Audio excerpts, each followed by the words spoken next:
నమస్తే, welcome to JK TV. నేను శ్రీదేవి. రజనీకాంత్ ఈ పేరు ఇప్పుడు ఏ ఫిల్మ్ ఇండస్ట్రీనైనా శాసించే పేరు. రజనీ తెలుగు సినిమా నుండే అక్కడికి వెళ్ళిన తమిళ సినిమా ఇండస్ట్రీలో సూపర్ స్టార్ గా తనకంటూ ఒక ప్రత్యేకమైన గుర్తింపును సాధించుకున్న హీరో. ఈయన చేసిన ప్రతి సినిమాలో తనకంటూ ఒక ప్రత్యేకమైన గుర్తింపు అయితే ఉంటుంది.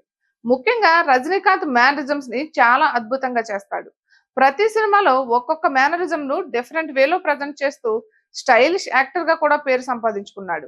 ఇక ప్రస్తుతం ఆయనకి 74 సంవత్సరాల వయసు ఉన్నప్పటికీ ఇప్పటికీ కూడా యంగ్ హీరోలకు పోటీ ఇస్తూ సినిమాలను చేస్తూ వస్తున్నాడు.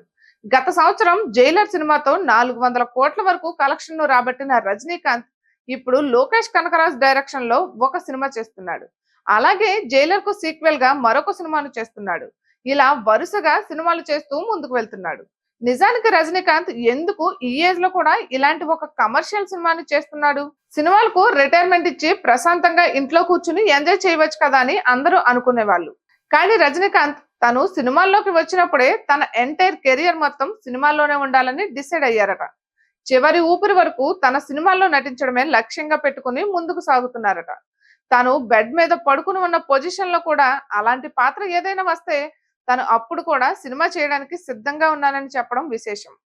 ఇక మొత్తానికైతే రజనీకాంత్ ప్రస్తుతం మంచి ఊపు మీద ఉన్నాడనే చెప్పాలి. ఇప్పుడు రాబోయే 2 సినిమాలతో కూడా సూపర్ సక్సెస్ లను కొడితే ఇక రజనీకాంత్ మించిన హీరో మరొకరు లేరని మరోసారి ప్రూవ్ చేసిన వాడవుతాడు. ఇక రజనీకాంత్ సినిమాలు తమిళంలోనే కాకుండా తెలుగులో కూడా ఇప్పటికీ ఆడుతూ ఉండడం విశేషం. ఇక ఈ వీడియో మీకు నచ్చినట్లయితే లైక్ చేయండి, షేర్ చేయండి, జేకే టీవీని సబ్స్క్రైబ్ చేసుకోండి. Hi guys, subscribe to JKTV. Subscribe to JKTV. Please subscribe to JKTV. Subscribe to JKTV. Hi andarki namaskaram. Please subscribe JKTV. అందరికీ నమస్కారం. Please like, share and subscribe JKTV.